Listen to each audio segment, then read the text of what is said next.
Capítulo 9.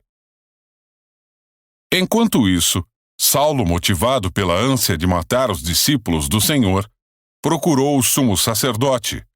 Pediu cartas para sinagogas em Damasco, solicitando que cooperassem com a prisão de todos os seguidores do caminho, homens e mulheres que ali encontrasse, para levá-los como prisioneiros a Jerusalém.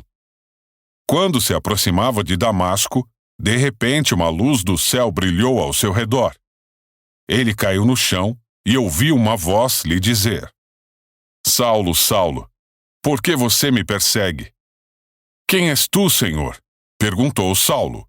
E a voz respondeu: Sou Jesus, a quem você persegue. Agora levante-se e entre na cidade, onde lhe dirão o que fazer. Os homens que estavam com Saulo ficaram calados de espanto, pois ouviam uma voz, mas não viam ninguém. Saulo levantou-se do chão, mas ao abrir os olhos, estava cego. Então o conduziram pela mão até Damasco. Lá ele permaneceu cego por 3 dias, e não comeu nem bebeu coisa alguma. Havia em Damasco um discípulo chamado Ananias. O Senhor o chamou numa visão. Ananias. Sim, Senhor, respondeu ele. O Senhor disse: Vá à rua direita, à casa de Judas. Ao chegar, pergunte por um homem de Tarso chamado Saulo. Ele está orando neste momento.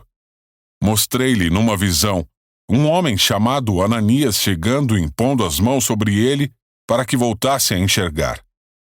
Ananias, porém, respondeu: Senhor, ouvi muita gente falar das coisas horríveis que esse homem vem fazendo ao teu povo santo em Jerusalém.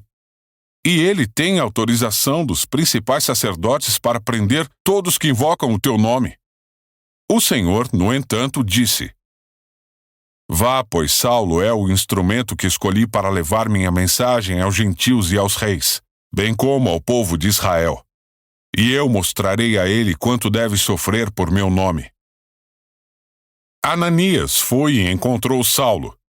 Ao impor as mãos sobre ele, disse: Irmão Saulo, o Senhor Jesus, que lhe apareceu no caminho para cá, me enviou para que você volte a enxergar e fique cheio do Espírito Santo.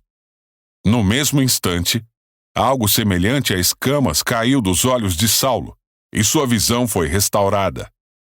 Então ele se levantou, foi batizado, e depois de comer, recuperou as forças. Saulo permaneceu alguns dias em Damasco com os discípulos. Logo, começou a falar de Jesus nas sinagogas, dizendo: Ele é o Filho de Deus. Todos que o ouviam ficavam admirados. Não é esse o homem que causou tanta destruição entre os que invocam o nome de Jesus em Jerusalém? Perguntavam. E não veio aqui para levá-los como prisioneiros aos principais sacerdotes? A pregação de Saulo tornou-se cada vez mais poderosa, pois ele deixava os judeus de Damasco perplexos, provando que Jesus é o Cristo. Depois de certo tempo, alguns judeus conspiraram para matá-lo. Dia e noite, vigiavam a porta da cidade com a intenção de assassiná-lo, mas ele foi informado desse plano. Então, durante a noite, alguns de seus discípulos o baixaram pela muralha da cidade num grande cesto. Quando Saulo chegou a Jerusalém, tentou se encontrar com os discípulos, mas todos estavam com medo dele, pois não acreditavam que ele tivesse de fato se tornado discípulo. Então Barnabé o levou aos apóstolos e lhes contou como Saulo tinha visto o Senhor no caminho para Damasco e como ele lhe havia falado. Contou também que em Damasco Saulo havia pregado corajosamente em nome de Jesus.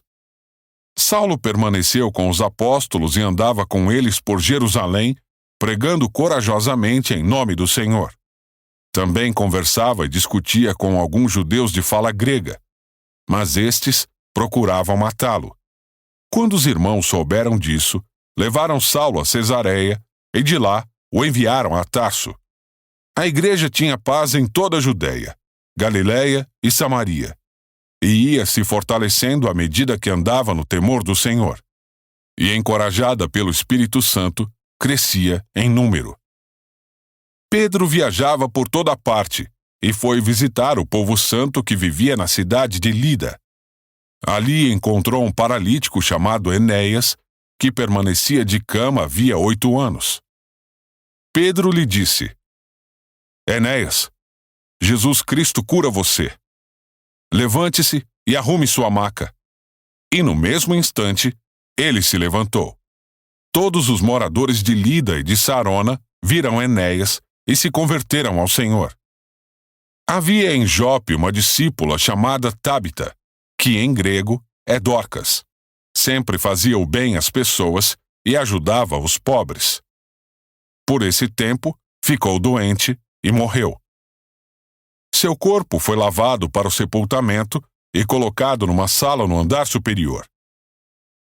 Quando os discípulos souberam que Pedro estava perto de Lida, enviaram 2 homens para lhe suplicar: Por favor, venha o mais rápido possível. Então, Pedro voltou com eles, e assim que chegou, foi levado para a sala do andar superior. O cômodo estava cheio de viúvas que choravam e lhe mostravam os vestidos e outras roupas que Dorcas havia feito para elas. Pedro pediu que todos saíssem do quarto. Então, ajoelhou-se e orou. Voltando-se para o corpo da mulher, disse: Tábita, levante-se. E ela abriu os olhos. Quando ela viu Pedro, sentou-se. Ele lhe deu a mão e a ajudou a levantar-se. Em seguida, chamou os discípulos e as viúvas e a apresentou viva. A notícia se espalhou por toda a cidade e muitos creram no Senhor. Pedro ficou em Jope algum tempo, hospedado na casa de Simão, um homem que trabalhava com couro.